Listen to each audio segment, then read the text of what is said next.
There was amazing speakers, at the expo that talked. Some were, they were very comfortable in life and they were being called to do something that was very uncomfortable Yeah. or they felt very unqualified for. And I feel like whenever you're getting that feeling, that's very hard to follow that and to pursue whatever that looks like.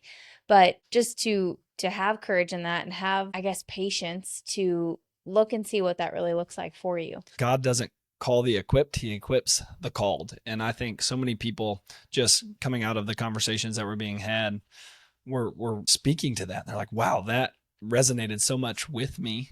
I feel I'm supposed to be doing this. I got this education, or I spent this much money on that thing, or whatever, but I'm being led in a different direction now. How and why would I do that? I love the story of Noah through that concept because for me, and I spoke about this if you heard me at the conference, but I always felt like, even growing up, when I would hear the story of Noah, it was almost fairy tale like, this grandiose, amazing story, but almost seemed like not possible, Mhm. right? Where it was like, what? Like a boat that big and two of every kind and a cataclysmic flood? Like, what in the world? There's no way. Then you start to think and get into the nitty gritty of it. And later, even into the New Testament, when the Hebrew writer actually references the faith of Noah that he had to have at such a time where God was telling him to go build the boat, right? But it had never rained on earth before. We have reference of that in Genesis where it literally says God was watering the earth by springs that swelled up from underneath. It was basically saying it had never rained.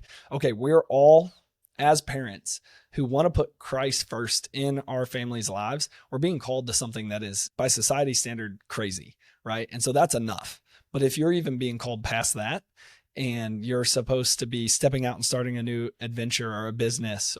One woman, it was amazing. She told us this story of how she woke up at 3 a.m., saw an ad for the conference and was like, we were going to Kansas City, and told my husband, like, we're not going to Kansas City. We have to go back to St. Louis. And so they drove to St. Louis just to come to that conference and hear these things. And something she was saying, how do you know that you're actually on the right path? And for me, I told her, I said, it's kind of crazy, but it's opposition.